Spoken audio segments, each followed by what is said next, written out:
Bun, percaya nggak masih ada orang yang nggak suka pisang? Hai hai hai, assalamualaikum, ketemu lagi dengan aku. Yaps, itu aku. Bun, aku tuh nggak bisa makan pisang dalam keadaan nggak diolah.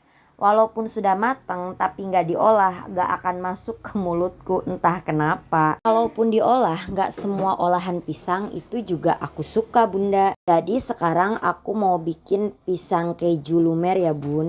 Bahan-bahannya cuman pakai kulit lumpia, keju, sama gula. Kenapa pakai gula? Karena kalau keju semua nanti asin bun. Bikinnya mah gampang banget bun, bunda ikutin aja sesuai video aku ya bunda. Ini lumayan bisa buat stok cemilan disimpan di kulkas. Kita goreng sesuai aja ya bun, perlunya berapa. Aku sekarang mau goreng 5 biji aja bunda, nyobain hehe. Gorengnya jangan ditinggal-tinggal ya bun, karena kalau kulit lumpia ini cepet banget gosong dan keringnya. Nih setelah aku goreng pas kita buka, Masya Allah.